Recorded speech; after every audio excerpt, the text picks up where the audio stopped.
من الشیطان اللعین الرجیم بسم اللہ الرحمن الرحیم الحمد للہ رب العالمین بارئ الخلائق اجمعین باعث الانبیاء والمرسلین رافع السماوات و خافض الارضین وصلی اللہ علی جمیع الانبیاء والمرسلین سیما خاتمہم و افضلہم و اشرفہم محمد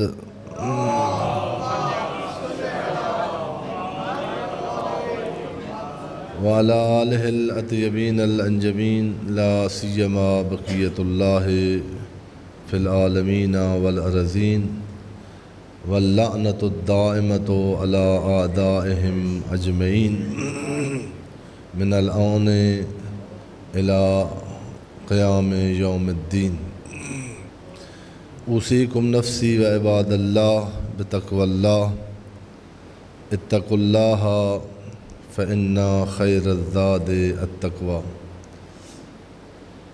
میں اپنے آپ کو اور آپ مومنین کرام اور مومنین عظام حاضرین مسجد آپ کی خدمت میں تقوی الہی کو اپنی زندگی میں جدیت سے کے ساتھ ملحوظ رکھنے کی نصیحت کرتا ہوں اور تقوی کے ساتھ اپنی زندگی کے تمام امور کو استوار کرنے کی نصیحت اور تلقین کرتا ہوں۔ بارہا عرض ہوا ہے کہ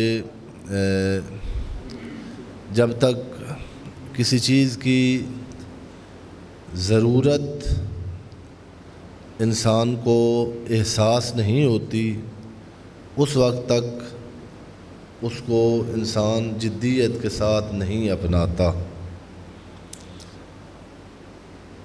میں نے یہاں ہی چند دفعہ اشارہ کیا ہے کہ جو اسلامی علوم ہیں، جس طرح آپ دیکھ رہے ہیں نا باقی علوم میں گسترش اور پھیلاؤ مرور زمانہ کے ساتھ آیا ہے، اسلام جو ایک 23 سال کے عرصے میں ظاہراً پورا اسلام کمپلیٹلی یعنی اس کو تکمیل کی سند دے کر پیغمبر اعظم صلی اللہ علیہ وآلہ وسلم ظاہراً اس دنیا سے تشریف لے گئے، جو زمانہ گزرتا ہے تو وہ اسلام والے جو علوم ہیں وہ ان میں کوئی اور واہی نہیں نازل ہوتی، لیکن یہ ایک طبعی چیز ہے۔ آپ دیکھتے ہیں کہ جو باڈی کا اور جسمانی اطباء ہیں، ڈاکٹرز ہیں، آپ میں سے بہت سارے بزرگانوں نے دیکھا ہے کہ ایک ہی ڈاکٹر ہوتا تھا، وہی معدے کی دوا بھی وہی دیتا تھا، اگر کسی کا گردہ خراب ہے اس کی بھی دوائی وہی دیتا تھا، گلا خراب ہے اس کا بھی وہی ڈاکٹر ہوتا تھا۔ یہ زمانہ آپ میں سے بہت ساروں نے دیکھا ہے، لیکن اب ایسے نہیں ہے۔ اب آپ نے جو ہے پیٹ کا مسئلہ ہے تو ڈاکٹر علیحدہ ہے، اور دماغ کا مسئلہ ہے تو علیحدہ ہے، ہارٹ کا مسئلہ ہے تو علیحدہ ہے۔ بہت ساری ابھی اسپیشلائزیشن باقی ہیں۔ میں نے ایک مقالے میں پڑھا تھا، وہ بھی کافی عرصہ پہلے، شاید کہ دائیں اور بائیں آنکھ ان کی اسپیشلائزیشن جدا۔ آپ دیکھیں گے کہ جب آپ جائیں گے آئندہ کہ جو ہے میں نے آنکھ کا علاج کروانا ہے تو وہ آپ سے پوچھیں گے دائیں اگر آنکھ کا کروانا ہے تو پھر اس کا اسپیشلسٹ وہاں بیٹھا ہے، اس کے پاس جائیں. بائیں اگر آنکھ کا اگر ایسے ہی ہے اور ایسے ہونا چاہیے، اس کو آپ مانتے ہیں، تو یہ بھی قبول کرے نا پھر کہ اسلام جو ایک ضابطۂ حیات ہے، اسلام جو انسانیت کے دردوں کی دوا ہے، اسلام جو انسانیت کے لیے ضابطۂ حیات ہے، تو وہ آپ کیوں ایسے خیال کرتے ہیں کہ آپ ایک دن نماز پڑھنے جائیں اور پھر آپ مرجع تقلید بن جائیں؟ بہت سارے علوم ہیں جن میں اس پر ہمارے باقاعدہ علماء نے، محققین نے مقالات لکھے ہیں. ہمارے ابھی تک جو سلسلہ مرجعیت ہے بہت عظیم ہے، بہت بلند ہے. ہمارے مراجع آپ نہیں جانتے، اس کو توہین نہ سمجھیں. جاننے کے لیے کوئی گدڑ سنگھی نہیں ہوتی. ڈاکٹر کو جاننے کے لیے ڈاکٹر بننا پڑتا ہے، انجینئر کو جاننے کے لیے انجینئر بننا پڑتا ہے. مرجع کو جاننے کے لیے چند سال، بہت دقیق ہے فقاہت اور دین شناسی. بہت قابل تھے ہمارے فقہا، بہت نابغہ روزگار تھے، اور دن اور رات کی گھڑیاں. شہید باقر صدر کا نام بچوں کو ضرور یاد دلائیں. ابھی ان کی قبر کا نشان بتاتے ہیں. جی ہماری موجودگی میں ان کی قبر کا پوچھنا جرم تھا نجف میں، اور اب ہمارے ہی میرے دور میں میں طالب علم تھا جب صدام نے ان کو اور ان کی بہن کو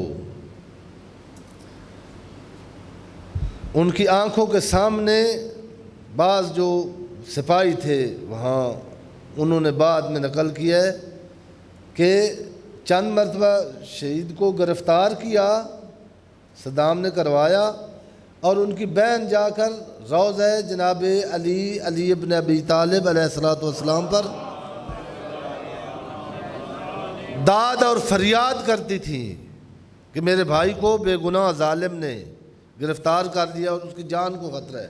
چونکہ شیعہ ملک ہے، شیعہ وہاں اکٹھے ہوتے تھے تو مزاحمت ہو جاتی تھی. اور اس لعین، اس خبیث، اس اپنے دور کے یزید، اس کا باقاعدہ یہ عام چھپا بھی تھا. اس نے کہا تھا کہ یزید احمق تھا، حسین کو شہید کر کے زینب کو زندہ رہنے دیا.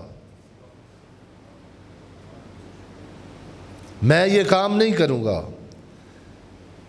بہن کو گرفتار کروایا اور بھائی کے دیکھتے ہوئے تیل گرم کر کے زندہ بنت الہدا کو بھائی کے آنکھوں کے سامنے.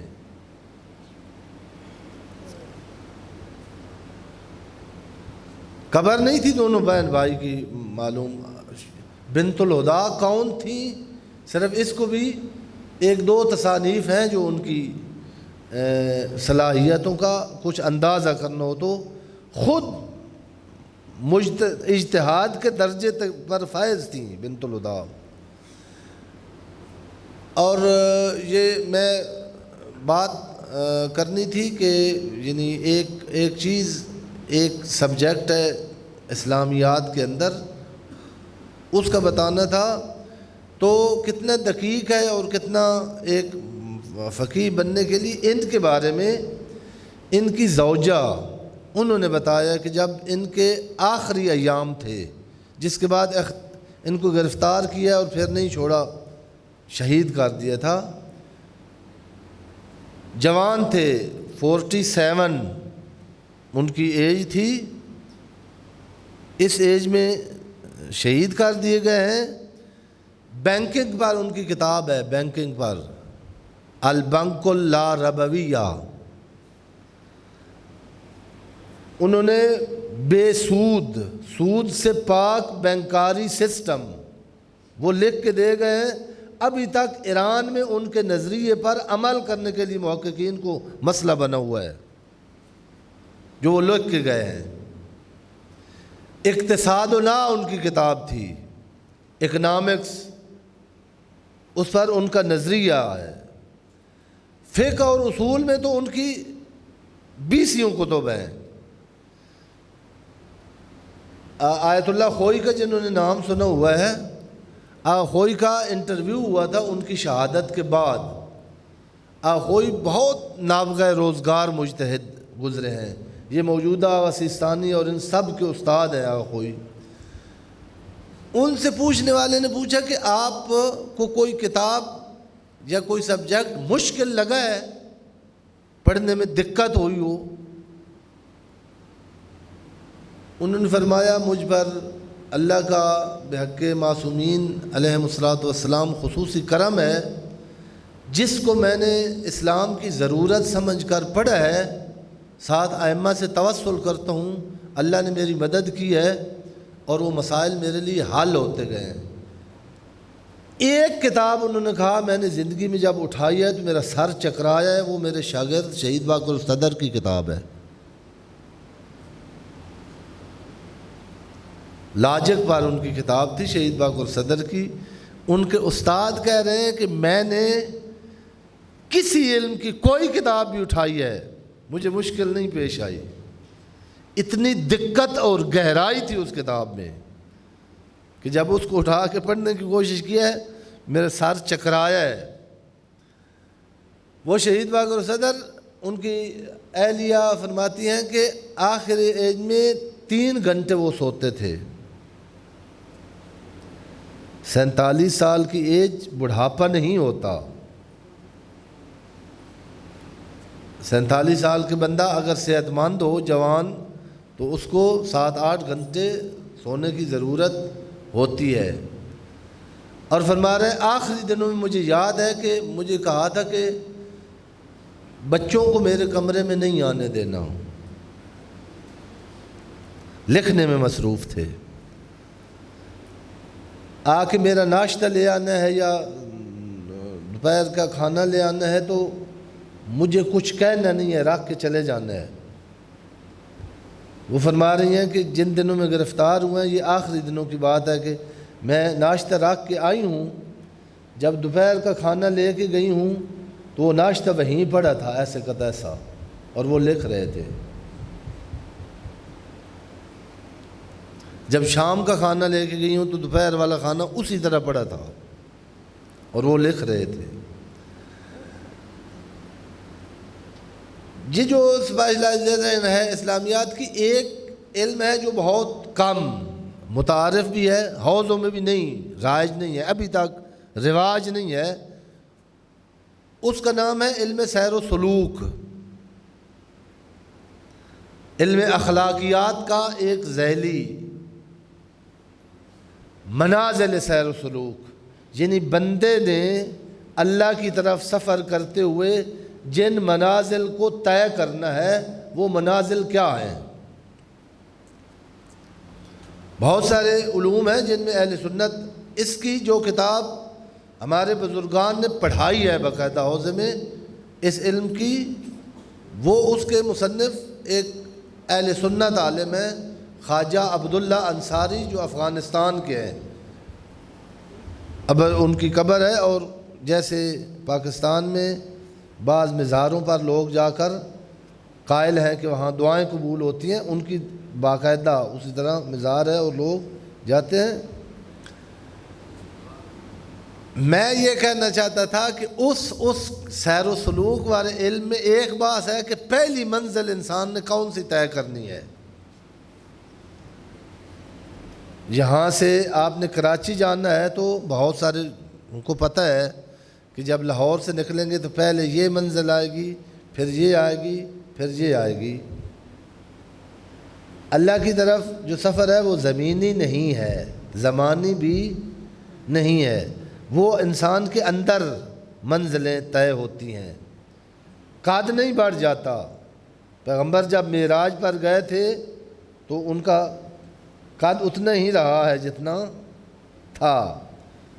وہ جو منزلیں انہوں نے طے کی ہیں، ثم دنا فتدلی فکان قوسین او ادنا، یہ منازل انسانیت کی منازل ہیں۔ ان کو طے کرتے ہوئے پہلی منزل کون سی ہے؟ اس میں تھوڑا سا چونکہ جہاں اسپیشلائزیشن ہوتی ہے، تخصص ہوتا ہے، وہاں اختلاف بھی ہوتا ہے اہل نظر کا، وہاں بھی اختلاف ہے۔ بعض کہتے ہیں توبہ پہلی منزل ہے، جب تک انسان تائب نہ ہو اس وقت تک اللہ کی طرف سفر شروع ہی نہیں ہوتا۔ بعض نے لکھا ہے انابہ ہے، انابہ بھی توبہ کی طرح ایک مفہوم ہے۔ انشاءاللہ کبھی عرض کروں گا اس کا مفہوم کیا ہے۔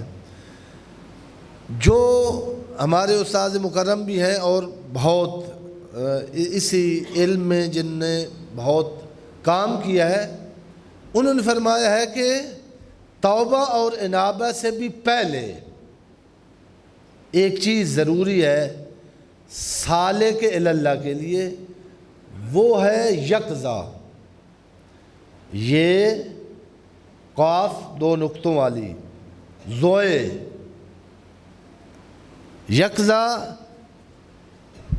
ایقاظ بھی اسی سے ہے۔ یہ ہے نیند کے اپوزٹ، نوم اس کے مقابلے میں بیداری، بیداری غفلت سے باہر آنا۔ جب تک ایک انسان غفلت کا مریض ہے وہ نہ توبہ کر سکتا ہے نہ انابہ کر سکتا ہے۔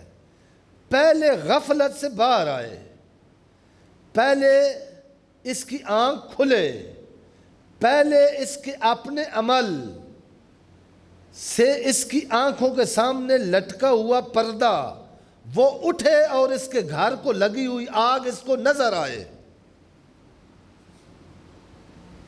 پھر یہ شروع کرے گا کہ میں نے کیا کرنا ہے۔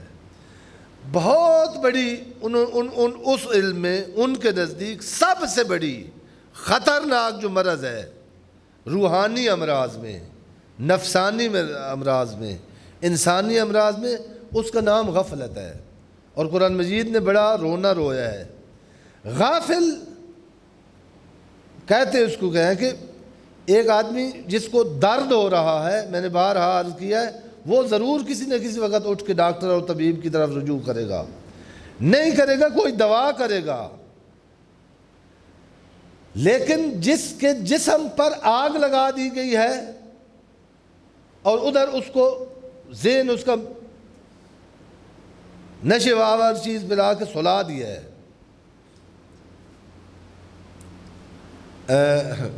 ایک کسی جس ملکوں کا آپ کو زیادہ شوق ہے نا کہ ادھر ہمارے بچے بچیاں جائیں اور ہم بھی جائیں، ساری فیملی کا ویزا لگ جائے، چونکہ آپ کے سابقہ وزیر اعظم جدھر گئے ہوئے ہیں، اب تو سابقہ اور سابقہ یعنی یہ جو مغربی ممالک ہیں، ادھر ایک بندے نے ایک کتاب لکھی ہے ایک موضوع پر اور اس کو انعام ملا ہے، وہ یہ تھی خودکشی کے آسان طریقے۔ اس کو بڑا انعام ملا، لوگوں نے بڑی دعائیں دی ہیں اس کو کہ بڑے جوان نسل تڑپ تڑپ کے مرتی تھی، اس نے ایسے طریقے لکھے ہیں اس کتاب میں کہ بندے کو اتنے دیر نہیں لگتی، جوان وہ ٹیکنیک استعمال کرتا ہے اور فوراً آزاد ہو جاتا ہے۔ یہ ایک علم ہے جن کی ترقی کے پیچھے آپ لگے ہوئے ہیں نا، وہ کہتے ہیں کہ زہر کھا کے مر جاؤ، اور انہی میں سے ایک طریقہ یہ جو آج کل پاکستان میں یوز ہو رہا ہے، بیویاں اپنے شوہر کو قتل کر رہی ہیں پاکستان میں، اسلامی جمہوریہ پاکستان لا الہ الا اللہ کے نام پر حاصل ہوئی خداداد مملکت میں بیویاں شوہروں کی قاتل ہیں کہ نہیں ہے؟ پہلے تڑپا تڑپا کے مارتی تھیں، اب میڈیسن دیتی ہیں شوہر محترم، اس کا مجازی خدا آرام سے لیٹ جاتا ہے، وہ اپنا کام کر لیتی ہیں۔ بیٹیاں باپ کی قاتل۔ تقوی جہاں نہیں ہوگا، میں عرض کر رہا تھا کہ ہم اسی معاشرے میں رہ رہے ہیں جہاں ماں بیٹوں کی قاتل ہے، ماں بیٹوں کی قاتل، بچوں کی قاتل۔ سنا تھا باپ بچوں کا قاتل۔ میں نے یہاں ہی یہ واقعہ کئی دفعہ عرض کیا کہ یہ ایک پولیس آفیسر نے ایران میں نقل کی ہے یہ واقعہ، اور وہ بڑا کٹر شیعہ تھا اور توسل کا بہت قائل تھا۔ ایرانی توسل کے بہت قائل ہیں، انہوں نے توسل کو آزمایا ہے، انہوں نے ٹینکوں کے سامنے توسل کر کے ان کو مدد کرتے ہوئے دیکھا ہے امام زمانہ کو۔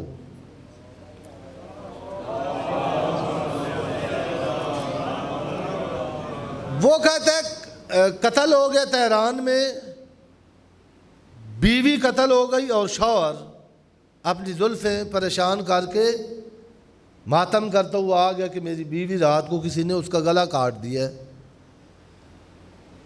جس طرح انویسٹیگیشن پاکستان میں ہوتی ہے ماشاءاللہ،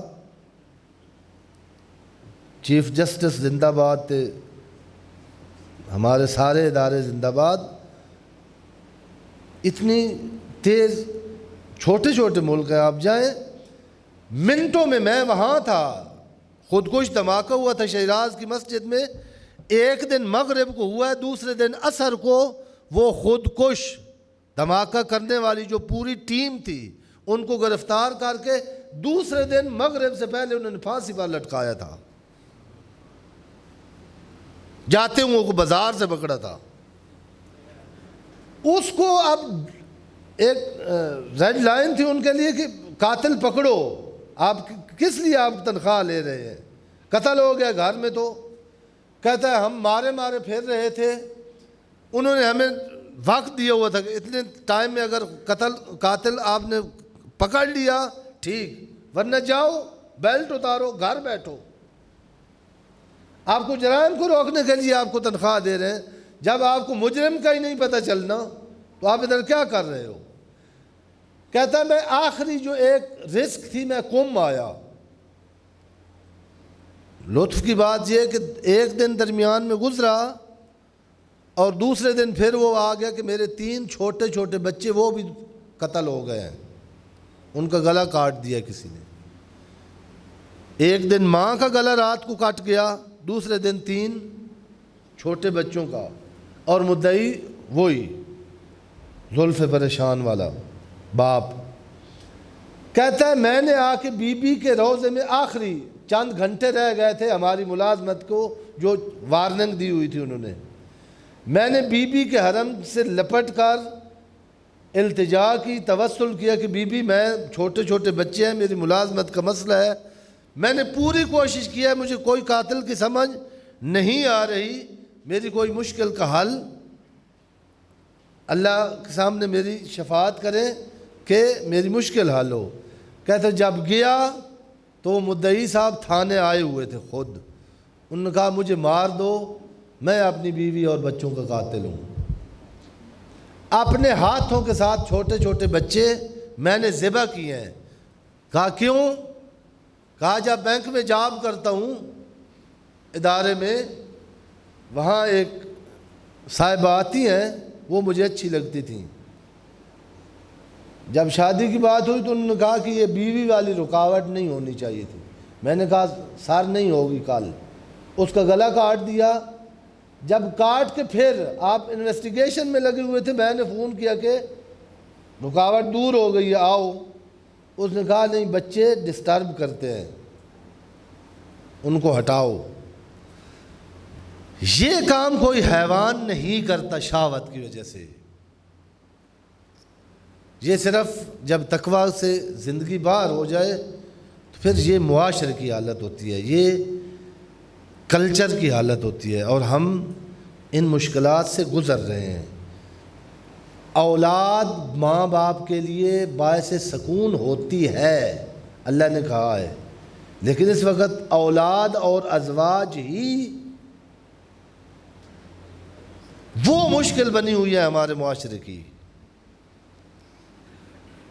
وہ جس طرح جناب امیر نے کہا تھا نا کہ میرے گلے میں ایسی جیسے ہڈی پھنسی ہوئی ہوتی ہے، نہ آگے جاتی ہے نہ، اور آنکھ میں کانٹا۔